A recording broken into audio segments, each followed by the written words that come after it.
আসসালামু আলাইকুম ওরহমতুল্লাহি ওবরাকাতু। সুপ্রিয় দর্শক শ্রোতা, দেশ বিদেশে এবং পুরা দুনিয়া থেকে যে যেখান থেকে দেখছেন সকলকে জানাচ্ছি চ্যানেল এস এর পক্ষ থেকে আন্তরিক শুভেচ্ছা। আমাদের আজকের প্রোগ্রাম কোরআনের আলো। পুরা রমজান মাস জুড়ে এই প্রোগ্রামটি চলবে। এই রমজানের মধ্যে আল্লাহ রব্বুল ইজ্জত কোরআনকে অবতীর্ণ করেছেন। রমজানের মাসটি হচ্ছে রহমতের মাস, বরকতের মাস, মাগফিরাতের মাস, নাজাতের মাস। এই মাসের মধ্যে আল্লাহ তাআলা আত্মশুদ্ধির, নিজেকে উন্নয়ন করার, আল্লাহর সাথে একটা সম্পর্ক বিল্ড আপ করার আল্লাহ তাআলা সুযোগ দিয়েছেন। তো আমরা এই মাসের মধ্যে ইনশাআল্লাহ চেষ্টা করব কোরআনের আলোকে আলোকিত হয়ে যেন জীবনকে গড়তে পারি, আমাদের জীবনের মধ্যে যেন কোরআনকে বাস্তবায়ন করতে পারি, সেই চেষ্টাটা আমরা করে যাব ইনশাআল্লাহ। তো আজকে আমাদের সাথে আলোচনা করার জন্য আমাদের সাথে অতিথি রয়েছেন হাফেজ মাওলানা মুফতি আব্দুল্লাহ রায়হান সাহেব, এবং উনি শিক্ষক সাফারা লার্নিং সেন্টার, গুলশান, ঢাকার, এবং উনি পাশাপাশি মসজিদে আয়েশার খতিব উত্তরাতে। তো ওনার পরিচয়টা ওনার কাছ থেকে আজকে জানি ইনশাআল্লাহ। আসসালামু আলাইকুম রহমতুল্লাহ। ওয়ালাইকুম সালাম রহমতুল্লাহি ওয়া বারাকাতুহু। একটু পরিচয়টা আপনারা যদি বলেন। আমি মুফতি আব্দুল্লাহ রায়হান। আমি বাহিরে পাকিস্তান থেকে পড়াশোনা করেছি, সৌদি আরবে কিছু পড়াশোনা করেছি। মাশাআল্লাহ। এখন উত্তরা এক মসজিদে আমি খতিব আছি এবং সাফারা লার্নিং সেন্টারে এখানে শিক্ষকতা করাচ্ছি। মাশাআল্লাহ মাশাআল্লাহ। এখন আপনার রমজান উপলক্ষে যে প্রোগ্রাম করা হলো, তা শুনে অনেক খুশি হলাম। এখানে উম্মতের অনেক ফায়দা হচ্ছে এটা দিয়ে। মাশাআল্লাহ, ইনশাআল্লাহ আল্লাহ কবুল করুক, আলহামদুলিল্লাহ। তো এই রমজান মাসটি আল্লাহ রাব্বুল ইজ্জত আমাদেরকে দিয়েছেন, যে রমজান মাসটি হচ্ছে কোরআনের মাস। স্পেশাল এই উম্মতের জন্য, নাকি আগের উম্মতের মধ্যেও রমজান ছিল, বা রোজার কি আগের উম্মতে ছিল, নাকি এটা আমাদের নবীর সাথে খাস বিশেষ, বা আগের উম্মতে কি এটা ছিল, রমজান রোজা ছিল কিনা, এটা একটু জানতে চাচ্ছিলাম। জি, অনেক গুরুত্বপূর্ণ প্রশ্ন করলেন। আগের উম্মতের মধ্যেও রোজা ছিল, আচ্ছা আচ্ছা, কিন্তু সেই উম্মতের মধ্যে রোজার ধরনটা একটু ভিন্ন হতো, ভিন্ন রকম ছিল। মানে রোজা ছিল কিন্তু এটা অন্যরকম ছিল আর কি। তা একটু যদি বিশ্লেষণ করেন, মানে কি কি পার্থক্যটা একটু যদি বলেন। যেমন একটি পার্থক্য ছিল, আগের উম্মতের মধ্যে কেউ রোজা রাখলে কথা বলা নিষেধ ছিল। কথা বলা যাবে না, কথা বলতে পারতো না। যেমন আমাদের রোজা রাখলে নিষেধ তিনটা জিনিস: খানা, কোনো কিছু পান করা, অথবা স্ত্রী সহবাস করা, তিনটা জিনিস নিষেধ। আগের আমাদের সময় হচ্ছে তিনটা জিনিস থেকে বিরত। কোনো কিছু খেতে পারবো না সকাল থেকে সন্ধ্যা পর্যন্ত, কোনো কিছু পান করতে পারবো না, স্ত্রীর সাথে থাকতে পারবো না, সহবাস করতে পারবো না। তো এই যে ফিজিক্যাল রিলেশনটা আর খাওয়া পান করা, এটা ছাড়া বাকি তো কথা বলতে তো আমরা যা ইচ্ছা পারি। আমাদের তো দোকানদাররা তো মিথ্যা কথা বলা যায়, ভাই বলতে পারে। তো রোজা তো ভাঙে না। আগের উম্মতে এরকম ছিল কিনা? মানে আগের উম্মতের মধ্যে কথা বলা নিষেধ ছিল। বেশি কথা বললে রোজা ভেঙে যাবে। হ্যাঁ, কথা বললে তাদের রোজা ভেঙে যেত। সুবহানাল্লাহ। মানে আল্লাহ তাআলা আমাদেরকে যে কত বড় রহমত দিছে না, মানে বিষয়টা খুবই আনন্দের লাগছে। মানে কথা বললে রোজা ভেঙে যাবে, মানে এটা খুবই কঠিন ছিল। তাহলে এটা আল্লাহ তাআলা আমাদের উপরে মানে অনেক দয়া দেখিয়েছেন আর কি। যেমন কোরআনে পাকের মধ্যে বিভিন্ন নবীদের ঘটনা আল্লাহ তাআলা বর্ণনা করেছেন। ঘটনার মধ্যে এই রোজার কথাও মাঝে মধ্যে উল্লেখ করা হতো।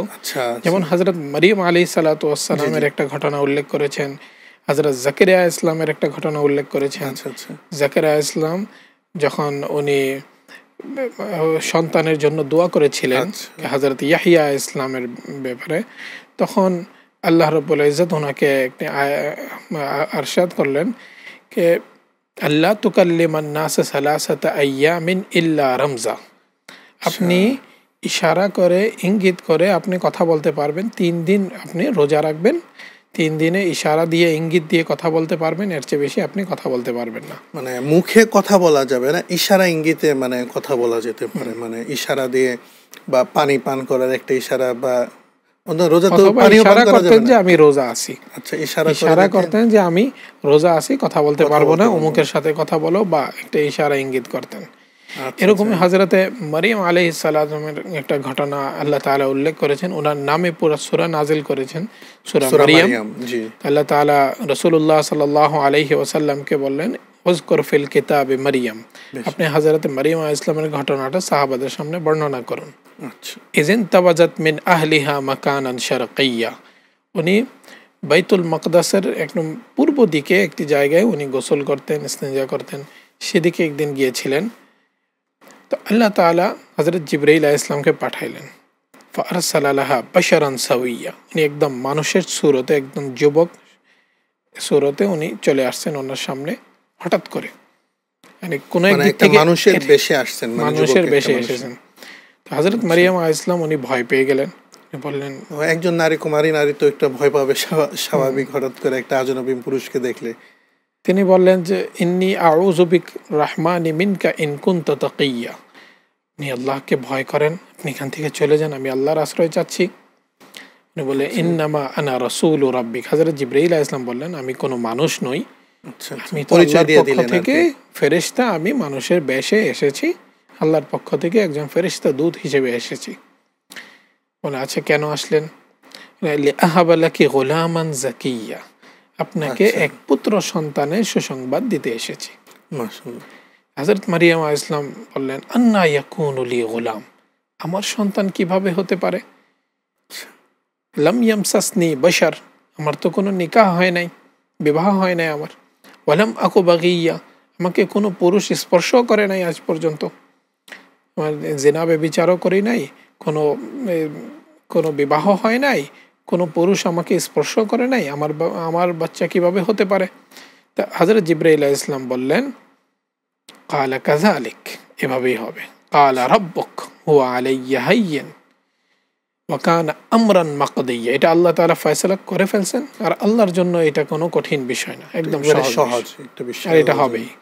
তো হযরত মারিয়াম আলাইহিস সালামের কাপড়ের হাতার একটা হাতা, বড় হাতা থাকতো, হাতার একটা অংশ ধরে হযরত জিবরাইল আলাইহিস সালাম একটা ফু দিলেন, সাথে সাথে উনি ফাহামালাত, উনি গর্ভবতী হয়ে গেছেন, মানে সাথে সাথে গর্ভবতী হয়ে আল্লাহ তাআলার কুদরত ছিল। তো উনি সেখান থেকে দৌড় দিয়ে চলে গেলেন, ফাআজা আহাল মাখাজ ইলা জিজআইন নাখলা, এক খেজুর গাছের কাছে আসলেন। সেখানে আসতে আসতে যে আল্লাহ তাআলা বলতেছেন মাখাজ অবস্থায় এসেছেন। মাখাজ আরবিতে ওই মহিলাকে বলে যার বাচ্চা কিছুক্ষণের মধ্যে বাচ্চা প্রসব করবে, 9 মাস পরে এক মহিলার যে অবস্থা হয় তাকে আরবিতে মাখাজ বলে। তার মানে এটা আল্লাহ তাআলার একটা বিশাল বড় কুদরত যে মারিয়াম আলাইহিস সালাতু ওয়াস সালাম মাত্রই আল্লাহ ফু দিল, মাত্রই গর্ভবতী হইল, আর মাত্রই মানে প্রসবের অবস্থা চলে আসলো।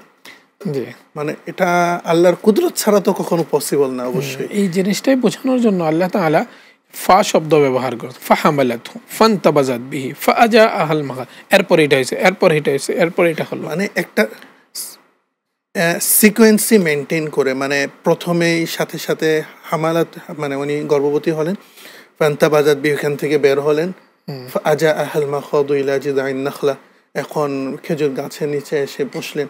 এখন উনি তারপর কিভাবে একটু, তারপর উনি সেখানে উনি আফসোস করতেছিলেন কে ইয়া লাইতানি মিতু ক্বাবলা হাযা, ইয়া লাইতানি মিতু ক্বাবলা হাযা। এখানে এখন যে উনি যে রমজানের যে রোজা কথা বলা যাবে না, সেই বিষয়টা যদি একটু বলতেন। সেটা হযরতে মারিয়াম আলাইহিস সালাম যেহেতু পেরেশান ছিলেন, আর উনি এত বেশি পেরেশান ছিলেন, উনি জানতেন যে আল্লাহর কুদরত দ্বারা হচ্ছে, আর দুনিয়া তো সাধারণ জনতা তো দেখছেও না, তারা মানবে কিনা, তারা অপবাদ দিবে। তো উনি বললেন যে আমি শেষই হয়ে যেতাম, মরে যেতাম, মিতু ক্বাবলা হাযা। তো ওই সময় হযরত জিবরাইল আলাইহিস সালাম আসলেন, অদৃশ্য অবস্থা থেকে ওনাকে বললেন, ফানাদাহা মিন তাহতিহা আল্লা তাহজানি, আপনি পেরেশান হয়েন না। আল্লাহু আকবার। ওই সময় আল্লাহ তাআলা ওইখানে একটি নহর ছিল যেটা বন্ধ হয়ে গেছিল, সেটাকে আল্লাহ তাআলা জারি করে দিয়েছেন, সুমিষ্টি পানি চলতেছিল। আর যেই গাছের মধ্যে তিনি হেলান দিয়েছিলেন সে খেজুরের গাছ ছিল, আর মরা গাছ ছিল, সেটাও মরা ছিল। তো হযরত জিবরাইল আলাইহিস সালাম ওনাকে বললেন, আপনি খেজুরের গাছকে একটু টান দেন, আচ্ছা, আপনার উপরে সুমিষ্টি তর তাজা খেজুর এসে পড়বে আপনার উপর। আচ্ছা। তো উনি যখন একটা পেরেশান এটা ছিলেন যে খেজুরের গাছ তো মরা, এটা আমি কিভাবে বলবে? গর্ভবতী মহিলার মধ্যে যে বাচ্চা প্রসব করলো তার মধ্যে তো কোনো শক্তিই থাকে না। তো যখন উনি হাত লাগাইলেন আল্লাহর হুকুমে, তো সাথে সাথে ওনার গাছ নড়াচড়া করলো, ওনার উপরে তরতাজা, ওয়াহুজ্জি ইলাইকি বিজিযাইন নাখলাতি তুসাকিত আলাইকি রুতাবান জানিয়া, ওনার উপর তরতাজা খেজুর এসে পড়লো। হযরত জিবরাইল আলাইহিস সালাম বলেন ফাকুলি, আপনি খান, খেজুর খান, ওয়াশরাবি, আপনি পানি পান করেন, ওয়াকাররি আইনা, আপনি তখন পর্যন্ত বাচ্চা হয়ে গেছে না, তোমার বাচ্চাকে দেখে আপনি চোখের শীতলতা অনুভব করেন। ফাইম্মা তারাইন্না ইনাল বাশারি আহাদ, আপনি এখন বাচ্চাকে নিয়ে নিজের ইয়াতে যান, আপনি কোনো দোষ করেন নাই, আপনি লুকিয়ে থাকবেন না, যাবেন নিজের পরিবারের কাছে, নিজের লোকালয়ে যাবেন। এখানে এখন জিবরিল আলাইহিস সালাতু ওয়াস সালাম ওনাকে হেদায়েত দিচ্ছে, মানে আপনি মানে কি করতে হবে সেই বিষয়গুলো ওনাকে বলে দিচ্ছেন। খাও, পান করো, আর নিজেকে আগে রিল্যাক্স করো। উনি একটা ভয় পাচ্ছিলেন যে ইয়া লাইতানি মিত্তু ক্বাবলা হাযা, আমি যদি মৃত্যুবরণ করতাম। সেখান থেকে ওনাকে একটু সান্ত্বনা দিচ্ছেন, রিল্যাক্স হন। তো ভেরি ইন্টারেস্টিং ঘটনা এটা, খুবই আমাদের জন্য খুবই একটা চমকপ্রদ ঘটনা। ইনশাল্লাহ আমরা এটা কন্টিনিউ করবো, ইনশাল্লাহ আপনার কাছে আসতেছি। এখন একটু সময় হয়েছে আমাদের বিরতিতে যাওয়া। বিরতির পর ইনশাল্লাহ আপনার কাছ থেকে এই ঘটনাটা একদম সুন্দর করে শুনবো, কিভাবে এই একটা জিনিস আল্লাহর কুদরতকে আমরা যদি দেখতে পারি এখানে। তো ইনশাল্লাহ সুপ্রিয় দর্শক শ্রোতা, এখন আমাদের সময় হয়ে গেছে একটা ছোট একটা বিরতি নেওয়ার। বিরতির পর আমরা ইনশাল্লাহ আবার আসছি। চোখ রাখুন চ্যানেল এস এর পর্দায় কোরআনের আলো এই প্রোগ্রামে।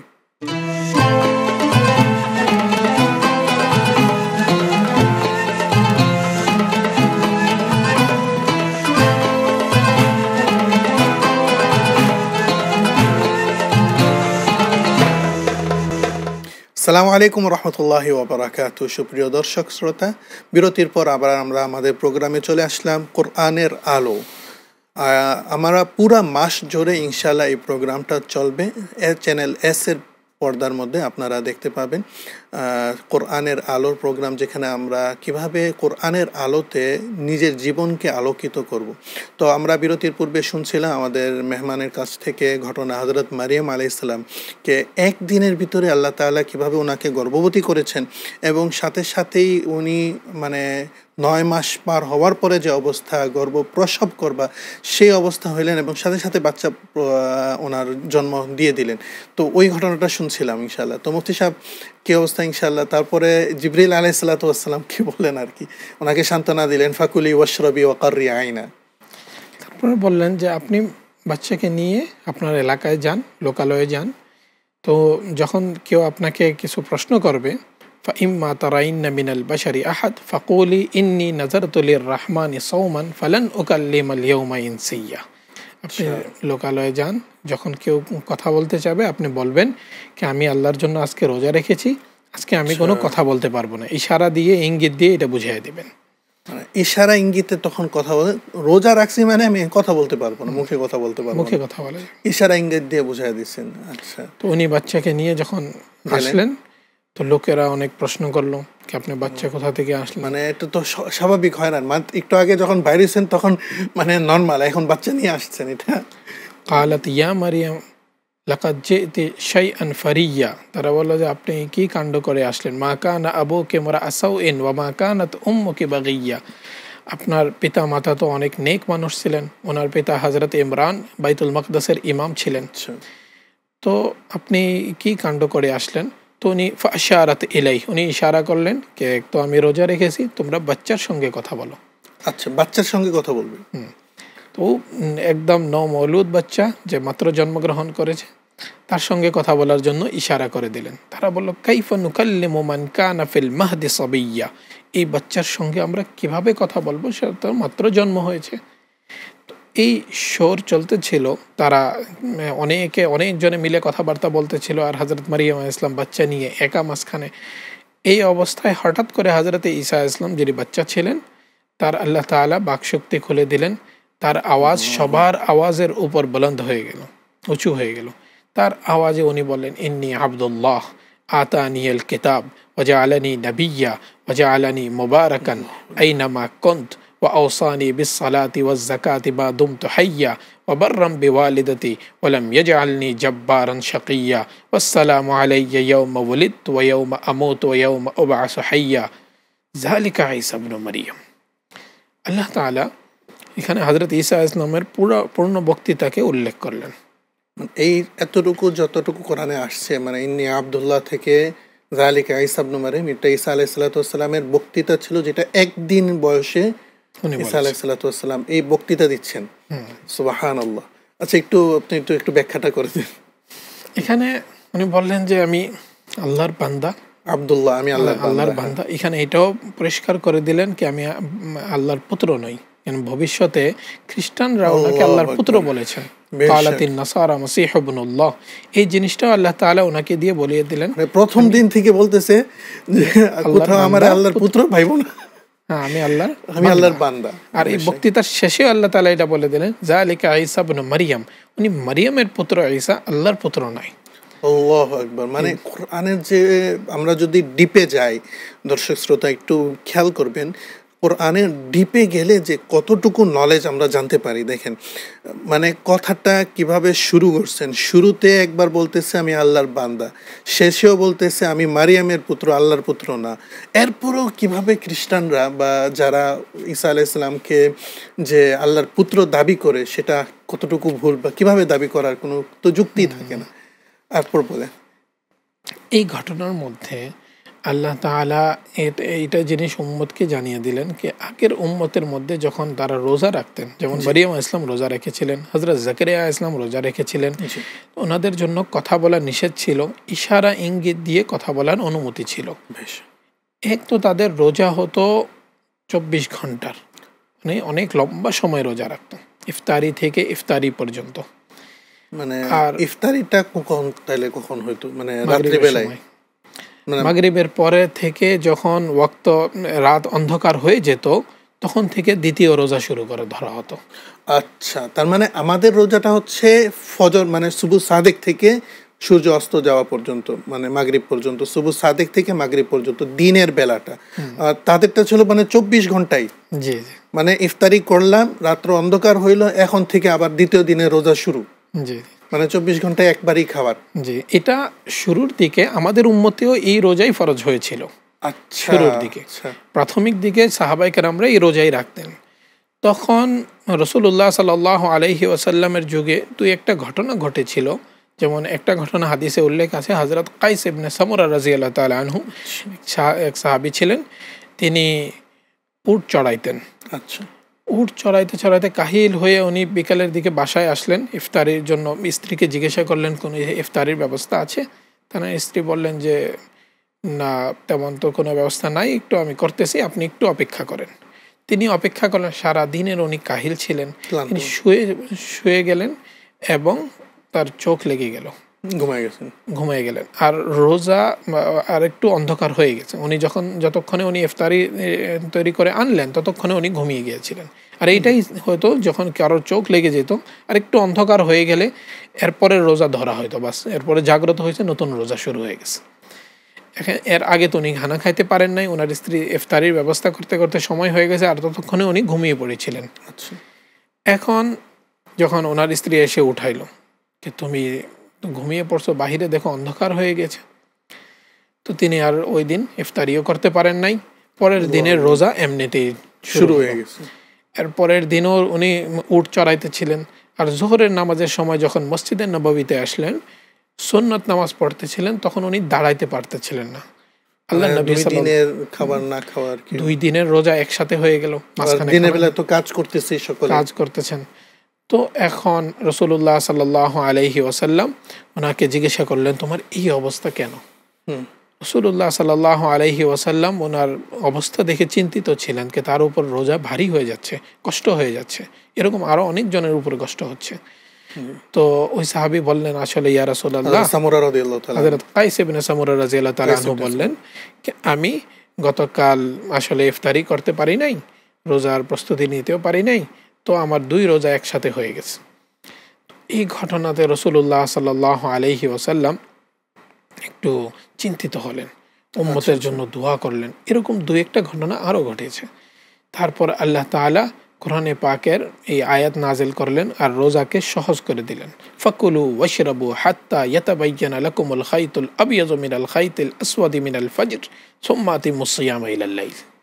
আচ্ছা, এখন আল্লাহ তাআলা এই ঘটনার প্রেক্ষিতে মানে উম্মতের জন্য সহজ করার জন্য নির্ধারণ করছেন কখন থেকে, ইয়াতাবাইয়ানা লাকুমুল খায়তুল আবিয়াদ মিনাল খায়তিল আসওয়াদ, অর্থাৎ এটা যেটাকে সুবহে সাদিক থেকে, শুভ সাদেক বলা হয়, এইখান থেকে শুরু হবে।